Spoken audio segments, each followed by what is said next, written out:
Assalomu alaykum hammaga. Bugun sizlar bilan LibertyX brokerida real shot ochamiz. Buning uchun men bu havolani ustiga bosasizlar. Bosganlaringdan keyin shunaqa oyna ochiladi. Xo'sh, bu yoqda LibertyX broker haqida ma'lumotlar. Hozirda aksiya ketyapti. Qancha depozit qilsanglar, o'shani 1 qaytaradi. Ya'ni $100 depozit qilsanglar, $100 qilgan pulingizga qo'shib shotingizga teshib beradi. O'sha bergan pul orqali ishlab ko'paytirib yechib olishingiz mumkin. Hop, shot ochish uchun получить bonus tugmasini bosamiz. Hop, bu yoqqa birinchisiga emailingizni yozasizlar, ikkinchisiga parol o'ylab topib yozasizlar, uchinchisiga o'zingizlarni nomeringizni yozasizlar ishlaydigan. Va men bu yoqqa galочка qo'yasizlar, keyin открыть shot tugmasini bosasizlar. Tayyor, sizlar shotinglar ochildi.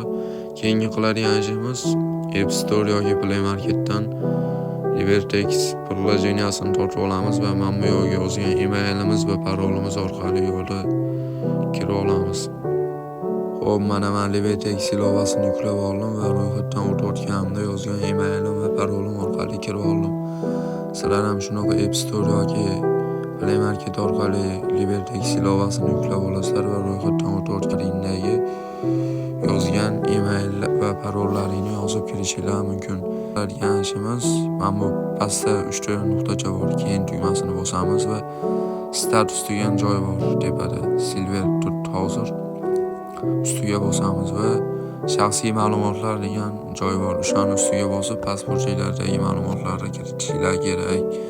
Masala verifikatsiyadan o'tgan bo'lasizlar. Keyingi qadam MetaTraderga ulashimiz uchun men bu yoqqa yangi hisob yaratishimiz kerak. Men bu yoqda yangi hisob yaratish tugmasi bor, ustiga bosamiz.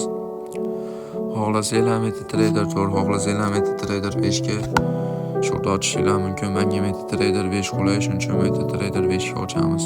Xo'p, ochganimizda xohlasanglar o'rganish uchun demoda hisob ochib ko'rishingiz mumkin. Agar real ishlayman desanglar, men bu tepada turibdi.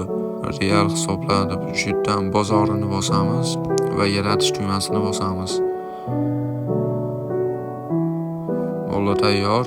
Ochildi. Men bu yoqqa bossalar hisob ma'lumotlarini chiqarib beradi. Nusxaga o'chirib, shu MetaTraderga ulab ishlashingiz mumkin.